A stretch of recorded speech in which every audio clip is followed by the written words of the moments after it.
Hi నమస్తే. అయితే నీటిపారుదల శాఖలో అవినీతి రాజ్యమేలుతుంది. అవినీతి మామూలు అవినీతి కాదు. అక్కడ పనిచేసే ఇంజనీర్లు వాళ్ళు చేసిన అవినీతిని చూస్తే కళ్ళు బయర్లు కమ్ముతున్నాయి. ఇప్పుడు ఒక్కొక్క అవినీతి అధికారిని పట్టుకొని వాళ్ళ ఆస్తుల్ని ఒకసారి చూస్తున్నట్టయితే దారుణంగా వాళ్ళు కూడబెట్టిన ఆస్తులు దారుణంగా ఉన్నాయి. అవి ఎలా వచ్చినాయని అధికారులు అడిగితే వాళ్ళు సమాధానం చెప్పడంలో తడబడుతున్నారు. ఇక వాటి గురించి పూర్తిగా విశ్లేషించే ప్రయత్నం చేద్దాం. అవినీతి అధికారులు ఏసీబీ దాడుల్లో భారీగా ఆస్తులు డబ్బులకు సంబంధించి ఇవి ఎలా సంపాదించారు, ఎలా అంటే వాళ్ళ నోటి నుంచి మాటలు రావట్లేదు. వాటికి సంబంధించి పూర్తిగా ఒకసారి విశ్లేషించే ప్రయత్నం చేద్దాం. రాష్ట్ర నీటిపారుదల శాఖలో అవినీతి రాజ్యం వెళ్తుంది. కొంతమంది అధికారులు ఉద్యోగులు అడ్డు అదుపు లేకుండా ధనార్జనే ధ్యేయంగా వాళ్ళు పనిచేస్తున్నట్టుగా అనిపిస్తుంది. ఇక ముఖ్యంగా చూసుకున్నట్లయితే గత ప్రభుత్వంలో నిర్మించిన కాళేశ్వరం ప్రాజెక్టులో భాగమైన అధికారులు ఇప్పుడు అవినీతి నిరోధక శాఖ ముచ్చమటలు పట్టిస్తుంది. ఒక్కొక్క అధికారికి దొరకబట్టి దాడులు నిర్వహిస్తుండటంతో కళ్ళు బయలు గమ్మే ఆస్తులు వెలుగు చూస్తున్నాయి. కేవలం ఒక్క ప్రాజెక్టు పరిధిలో పనిచేసిన అధికారులు 100 కోట్ల ఆస్తులు కూడా పెట్టడంలో సర్వత్రా చర్చకు దారితీస్తుంది. వరుసగా అధికారులు దొరుకుతుండడం, అరెస్ట్ అవుతుండడంతో నీటిపారుదల శాఖలో అధికారులు భయాందోళనకు గురవుతున్నారు. తదుపరి ఎవరు అన్న చర్చ నడుస్తుంది. అంతేకాకుండా మరికొంతమంది అధికారులు సైతం ఈ జాబితాలో ఉన్నట్లు ప్రచారం జరుగుతుంది. అయితే ఈ కొంతమంది అధికారుల దగ్గరనే ఇన్ని ఆస్తులు వస్తే మిగతా పెద్ద పెద్ద తిమింగ్లాలు, ఇవి చిన్న తిమింగ్లాలు, ఇవి చిన్న చిన్న చేపలు, ఈ అధికారులు అనేవి చిన్న చిన్న చేపలు, వీళ్ళ దగ్గరనే ఇంత వస్తే పెద్ద పెద్ద వాళ్ళ దగ్గర ఇంకెంత ఆస్తులు ఉంటాయి? రాజకీయ నాయకుల దగ్గర ఇంకెన్ని కూడబెట్టుకుంటారు? మేబీ ఒక్క కాళేశ్వరం ప్రాజెక్టులోనే ఇన్ని ఆస్తులు కూడబెట్టుకుంటే మిగతా ప్రాజెక్టులలో ఎంత ఎంత దొబ్బుంటారు? ఒక్కసారి మీ ఊహకే వదిలేసుకోండి, మీరే ఊహించుకోండి ఒకసారి. కాళేశ్వరం అధికారులే టార్గెట్గా ఈ ప్రభుత్వం టార్గెట్ చేసింది. మా అధికారులు అక్కడ ఉన్న టార్గెట్లు బీఆర్ఎస్ ప్రభుత్వ హయాంలో సుమారు 1,00,000 కోట్ల రూపాయలతో కాళేశ్వరం ప్రాజెక్టును నిర్మించారు. అయితే కాళేశ్వరం నిర్మాణంలో భాగంగా అప్పుడు నీటిపారుదల శాఖలో పనిచేసిన అధికారులు భారీ స్థాయిలో డబ్బులు దండుకున్నారన్న ప్రచారం గత ప్రభుత్వానికి వంత పాడుతూ కొంతమంది భారీగా మూట వేసుకున్నట్టు తెలుస్తుంది. ఇప్పటి వరకు కాళేశ్వరం ప్రాజెక్టులో పనిచేసిన 3 అధికారులు దొరికారు. వారిలో ఈఎన్సి హరిరామ్ ఏసీబీకి పట్టుబడి ప్రస్తుతం జైల్లో ఉన్నారు. అలాగే ఇటీవల నూనె శ్రీధర్ ఆయన కూడా ఇక్కడ ఉన్నారు. వాళ్ళ ఒకసారి చూద్దాం. మాజీ ఈఎన్సి మురళీధరరావుపై ఏసీబీ కూడా జోడించింది. ఈయన దీనికి సంబంధించి ఒకసారి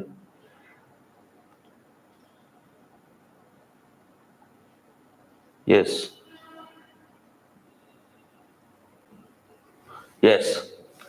ఈయన మాజీ ఏసీ మురళీధరరావు ఏసీబీ దాడి దొరికిన ఆయన ఏకాలంలో మొత్తం 12 ప్రాంతాలకు నిర్వహించిన సోదాల్లో భారీగా ఆస్తులు ఈయన బయటపడ్డాయి.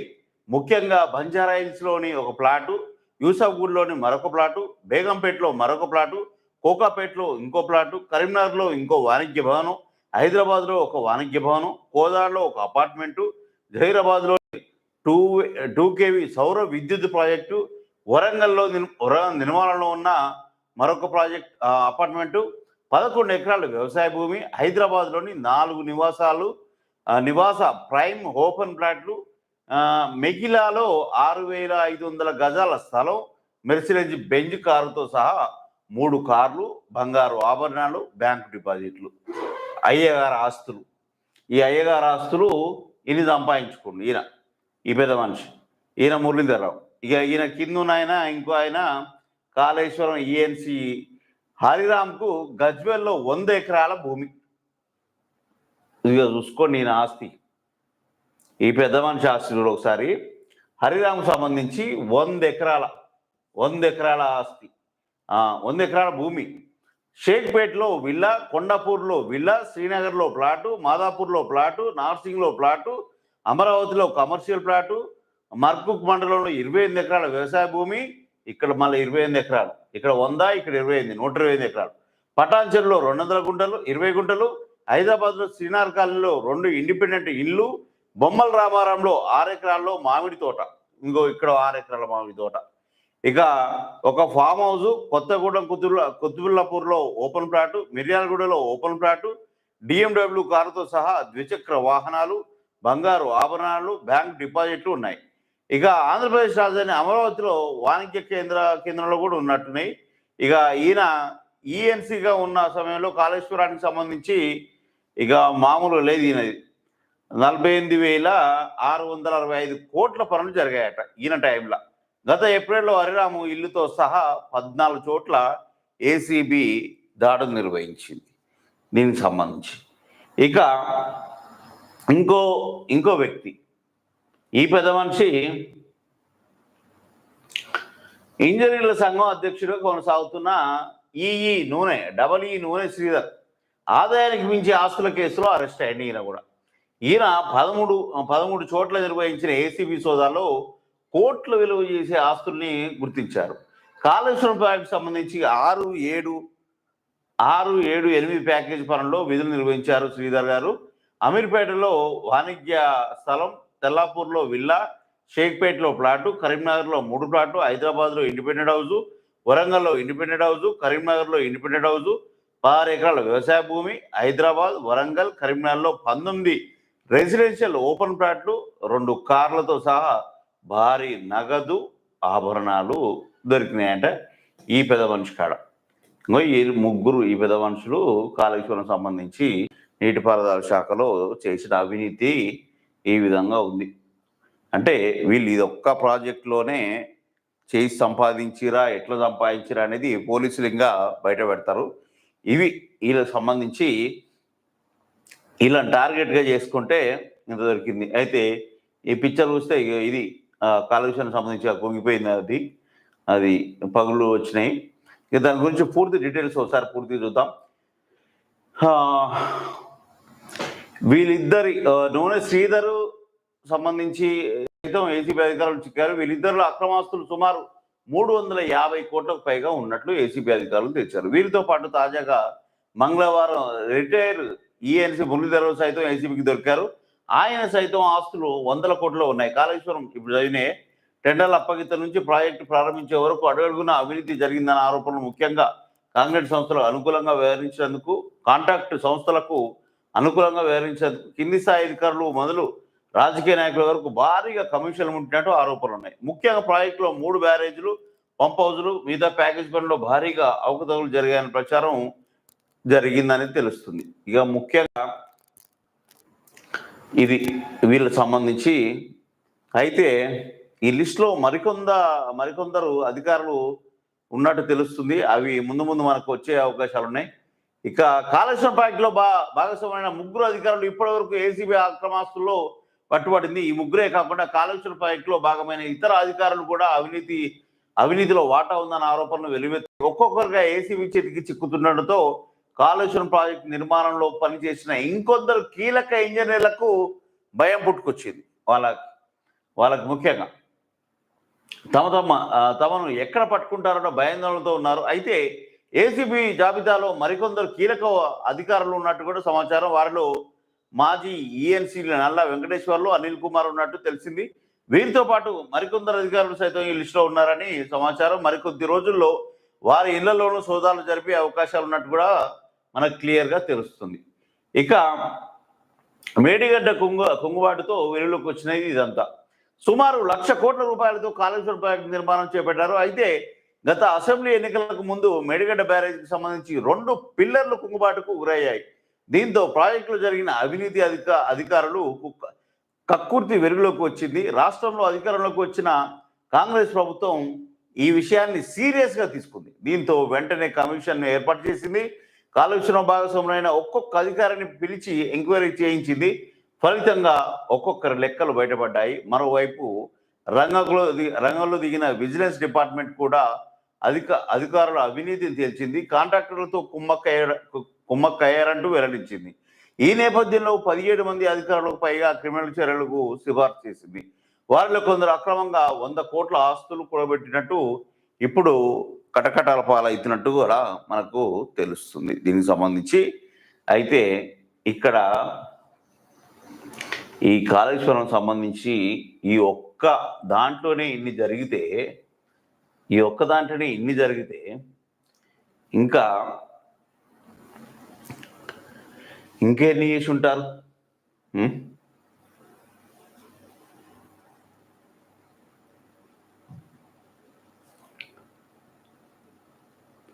చూడు, దీనికి సంబంధించి ఇది పలుకుడు, ఇది కథ. దీనికి సంబంధించి అయితే కాళేశ్వరం ఆఫీసర్ను వెంటాడుతున్న ఏసీబీ ఒకరి తర్వాత ఒకరు కటకటలకు వెళ్తారు. ఇది ఇక ముందు ఇంకా పెద్ద లిస్ట్ వచ్చే అవకాశాలు క్లియర్గా ఉన్నాయి. అయితే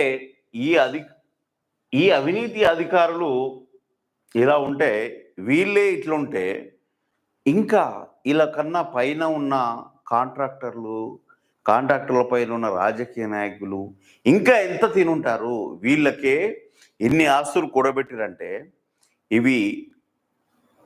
ఈ డబ్బంతా ప్రజా డబ్బుని వీళ్ళు ఇంతగానో దోచుకున్నారంటే, ఇంకా రాజకీయ నాయకులు ఎంత వేసుకుంటారు వెనకాల, కాంట్రాక్టర్లు ఎంత వెనకేసుకుంటారు? ఈ ముగ్గురే ఇంత ఉంటే మిగతా వాళ్ళు, అందుకే ఇంత అవినీతి జరిగింది కాబట్టి కేసీఆర్ టైంలో రియల్ ఎస్టేట్ భూము ధూమ్ ధామ్గా నడిచింది, గట్టిగా నడిచింది. ఇంత అవినీతి జరిగింది కాబట్టి కావచ్చేమో. అంటే ఒక్క డిపార్ట్మెంట్ నీటిపారుదల శాఖలోనే ఈ ముగ్గురు అధికారులను చూస్తేనే 100 కోట్లు వెళ్ళినాయి బయటికి. ఈ 100 కోట్లు పెట్టుబడి పెడితే 100 కోట్ల మంది, అంటే చాలా 100 మంది మేబీ సేలింగ్ రీసేలింగ్ రియల్ ఎస్టేట్లో దారుణంగా సంపాదించుకుని ఉంటారు. అంటే ఇట్లా అవినీతి జరగడం వల్లనే రియల్ ఎస్టేట్ భూమి పెరిగిందని మీరు అనుకుంటున్నారా? మీరేమనుకుంటున్నారు? కింద ఏమైనా కామెంట్ పెట్టవలసుకుంటే పెట్టండి. రియల్ ఎస్టేటు బీఆర్ఎస్ గవర్నమెంట్ ఉన్నప్పుడే ఇంత భూమి పెరిగిందంటే అవినీతి కూడా అంత దారుణంగా పెరిగిందనేగా అర్థం. పెరిగింది కాబట్టి వీళ్ళు కూడా బాగా దంచుకొని రియల్ ఎస్టేట్లో పెట్టుబడులు పెట్టారు. మనకేమో రియల్ ఎస్టేట్ మస్తు మంది పెట్టుబడులు పెడుతున్నారు కానీ మనం అనుకున్నాం. ఇప్పుడేమో కాంగ్రెస్ టైంలోనే రియల్ ఎస్టేట్ డల్ అయిపోయింది, అంటే అవినీతి తక్కువ అయిపోయింది అనుకుంటారా? వాళ్ళది కూడా చిట్టా బయటకు వస్తుండొచ్చు, వాళ్ళు జాగ్రత్తగా చేస్తుండొచ్చు. ఇప్పుడు కొంచెం డౌన్ ఉండొచ్చు కాక, వాళ్ళ టైంలో అవినీతి ఎక్కువ ఉంది, వీళ్ళ టైంలో లేదనుకుంటారా? ఒకవేళ డౌన్ ఉంటే చెప్పలేం. వాళ్ళ టైంలో అయితే బాగానే ఉంది కాబట్టి, అవినీతి కూడా బాగానే ఉంది కాబట్టి రియల్ ఎస్టేట్ కూడా బాగానే ఉన్నట్టు నాకు అనిపిస్తుంది. మీకేమనిపిస్తుందో అది కామెంట్ రూపంలో పెట్టండి, మీకేమనిపించినా పెట్టండి. అయితే కేసీఆర్ టైంలో రియల్ ఎస్టేట్ భూమి అయితే బాగా ఉందన్నది వాస్తవం, అయితే అవినీతి కూడా ఉందన్నది కూడా వాస్తవం. ఇప్పుడు తవ్వే కొద్దీ బయటపడుతున్నాయి, ఒక్కొక్కటిగా అని బయటపడుతున్నాయి. ఈ ఒక్క డిపార్ట్మెంట్లో నీటిపారుదల శాఖలో కాళేశ్వరం ప్రాజెక్టుకి సంబంధించి ఈ డిపార్ట్మెంట్కి సంబంధించి వీళ్ళు దొబ్బుకున్న పైసలే అక్కడ పెట్టుబడులు పెట్టవచ్చు. మేబీ కొంత ఇంతో అంత పెట్టవచ్చు, అంతా ఒకే ప్రాజెక్ట్ మీదనే ఆధారపడి పెట్టిరని నేను కూడా అనట్లేను. వాళ్ళు సంపాదించినవి అంతా అని ఎలా సంపాదించారు, ఎట్లా సంపాదించారు అనేది ఆ ఏసీబీ అధికారులు, వాళ్ళు డిపార్ట్మెంట్కి సంబంధించి ఆ దాడి నిర్వహించిన అధికారులు బయట పెడతారు అవన్నీ ముందు. అయితే ఇప్పటి వరకు ఈ ముగ్గురు అధికారులతోనే ఇప్పుడు 100 కోట్లు 1000 కోట్ల దాకా వచ్చినాయి లెక్కేస్తే. ఇక మిగతా వాళ్ళ సంగతి ఏంటి? మిగతా ఒక్కొక్క డిపార్ట్మెంట్ సంగతి ఏంటి? వాళ్ళు ఎన్ని ఆస్తులు కూడా పెట్టుంటారు, ఎంత డబ్బు వెనకేసి ఉంటారు, ఎంత ఆస్తిని పెట్టుబడిగా భూమి రూపంలో పెడితే రియల్ ఎస్టేట్ భూమి ఎంత పెరిగి ఉండొచ్చు? అంత మన డబ్బే కదా, ప్రజల డబ్బే కదా. ఒక్క నీటిపారుదల శాఖ కాళేశ్వరం ప్రాజెక్ట్ దీనికి సంబంధించే ఇంత వస్తే ఇక మిగతా డిపార్ట్మెంట్లు ఎన్ని ఉన్నాయి? పెద్ద డిపార్ట్మెంట్ ఎన్ని ఉన్నాయి? నీటిపారుదల శాఖ ఒక్క దాంట్లో 3 అధికారులు దొరికితేనే ఇంత వచ్చింది. ఇక మిగతా డిపార్ట్మెంట్లే కానీ ఇక అది లెక్కకు అందది. అది ఎంత అవినీతి జరిగిందనేది కూడా మనకు క్లియర్గా తెలుస్తుంది. అయితే వీళ్ళే కాక వీళ్ళకి ఇంకా పైన ఉంటారు, కింద పైన అందరు ఉంటారు, వాళ్ళకు కూడా కమిషన్ రూపంలో వెళ్తుంది. వాళ్ళెంత సంపాదించారు అనేది ఇంకా లెక్కకు అందదు, ఇక అది ఊహకే అందదు. అట్లుంది. బీఆర్ఎస్ గవర్నమెంట్లో అవినీతి ఒక్కొక్కటిగా బయటపడుతుంది. అవి వాస్తవ రూపంగా ఏసీబీ దాడులు నిర్వహించడం వల్ల అవి ఒక్కొక్కటి బయటకు వస్తున్నాయి. ఇప్పుడు కాంగ్రెస్ పని కట్టుకొని పూర్తిగా వీళ్ళనే టార్గెట్ చేస్తూ వాళ్ళు వీళ్ళ ఆస్తులు అంత ముందుకు ఎలా ఉంది, ఇప్పుడు ఎలా ఉంది అనేది లెక్క కడుతూ బయటకు తీస్తున్నారు. అది ముందు ముందు ఇంకా మనకు బయటకు వచ్చే అవకాశాలు ఉన్నాయి. ఇంకా చాలా మంది అధికారులు బయటకు వచ్చే అవకాశం ఉంది. ముఖ్యంగా ఈ అధికారులనే టార్గెట్గా కాంగ్రెస్ గవర్నమెంట్ ముందుకెళ్తుంది. వీళ్ళతో పాటు కాంట్రాక్టర్లు, మళ్ళా రాజకీయ నాయకులు, వాళ్ళ వాటాలు ఎంత అనేది కూడా చూసుకుంటే ఎన్ని కోట్లు అనేది మన లెక్కకే అందట్లేదు, ఓకే అందట్లేదు. మరి ఇవన్నీ దాడులు నిర్వహించిన గవర్నమెంట్, ఇప్పుడున్న గవర్నమెంట్ వారిని అరెస్ట్ చేయించి వాళ్ళని ఏ విధంగా శిక్షిస్తుంది అనేది మనం ముందు చూడాలి. రాజకీయ నాయకులనే కానీ, దాంట్లో భాగస్వామ్యమైన రాజకీయ నాయకులే కానీ, అక్కడ మంత్రి శాఖలో ఉన్న రాజకీయ నాయకులే కానీ, అధికారులనే కానీ, ఇంకా కింది స్థాయిలో ఉన్న అధికారులే కానీ, ఇంకా మిగతా వారు అందరినీ, దీంట్లో భాగస్వామ్యమైన అందరినీ ఏ విధంగా శిక్షిస్తుందా, వీటినే చేసి వదిలిపెడుతుందా అనేది ముందు చూడాలి.